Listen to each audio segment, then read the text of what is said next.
So this is Stefan's response when he says, 1, I oppose eugenics as an egregious state violation of the non-aggression principle. Well, that was kind of predictable, wasn't it? Eugenics is a very specific term that comes out of Darwinism, the study of genetics that came out of the mid to late 19th century, and it was a specifically American phenomenon, and a lot of the arguments about eugenics were to do with state action. In fact, in America, thousands of people were involuntarily sterilized by the state. In Germany, of course, under the Nazis, hundreds of thousands of people were killed. I mean, outside of the Holocaust and all of that, hundreds of thousands of people were sterilized through the force, through the power of the state. What it really means in the post-war period is state control over reproduction, which generally has two components or categories to it. One is preventing people forcibly from reproducing, usually through sterilization or death. But the other way that it's been talked about in terms of how it is enacted within the state is forced marriage, right? Is the state choosing who marries who. Again, nobody's talking eugenics, we're just talking freedom, but freedom has a eugenics component to it, inevitably. And there are estimates that range between 40 and 60% of IQ is genetic. Genetics often considered to be between sort of 50 to 60 to 80% of one's final IQ. Again, assuming there's some genetics involved in this, and IQ does appear to be, you know, depending on who you ask, 50 to 70 to 80% hereditary. Asians have the highest IQ. Let's put aside Ashkenazi Jews for the moment, but Asians have the highest IQ, followed by whites, who have a little bit of a lower IQ than Asians on average, followed by Hispanics, who have a lower IQ than whites on average, followed by blacks, who have a lower IQ than Hispanics on average. Seems to be Asians at the top, and then Caucasians, and then American blacks and Hispanics, and then sub-Saharan blacks, and I think even lower is the Aboriginals in the outback of Australia. I think they have the lowest recorded IQ. And so that tends to be the hierarchy. The reason why it's important to know is that if there are IQ differences between the races, then praying racism is racist. That is really important, because if white people are constantly accused of racism, institutionalized racism, because other minorities in sort of white-founded or Western European-founded countries do badly. Now, if they do badly because whites are just racist and this, that, and the other, well, it's a discussion we've been having for the last 50 years. Right. If the IQ tests are correct, then that explains the vast majority of the discrepancies between whites and Hispanics, between whites and blacks. At least have an IQ test for people coming in. That's, you know, at least have an IQ test, and it has to be at least 120.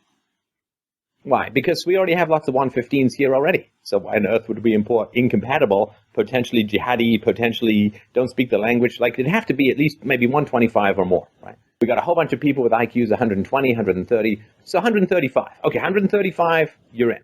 And none of this, my wife has an IQ of 90. Sorry, because you're going to blend that together and we're going to get somebody with an IQ of 100. So you and you alone, high IQ, in you come.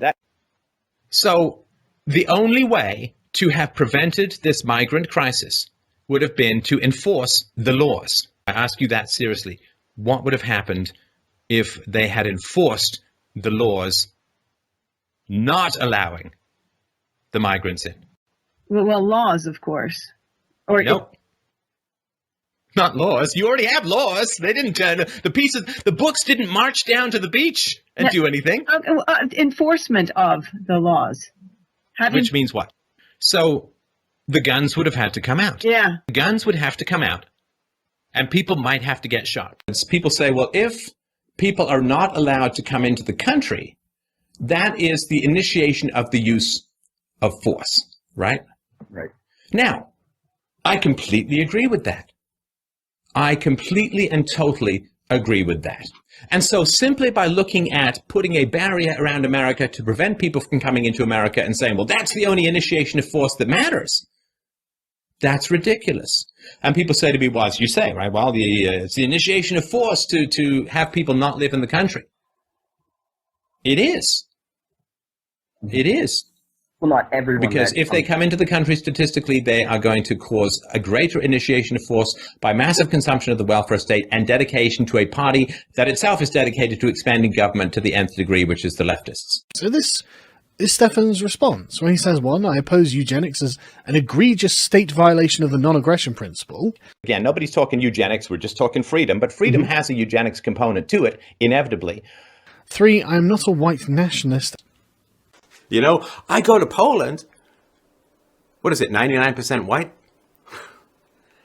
You know, I've spoken against white nationalism, but I'm an empiricist. I'm an empiricist. I went to the country. I saw how it was like.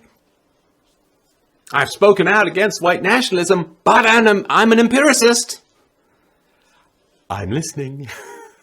I'm listening to my experiences. Can't argue with the facts. Can't argue with the reality. First of all, I've always been skeptical of the ideas of white nationalism, of identitarianism, and white identity. However, I am an empiricist, and I could not help but notice that I could have peaceful, free, easy, civilized, and safe discussions in what is essentially an all-white country. I do not agree that Stefan Molyneux is even a white nationalist. You know, people, oh, Steph's identified empirical facts about racial differences. He's a racist. No, Mother Nature's a racist. I'm just shining the light. Well, that was kind of predictable, wasn't it?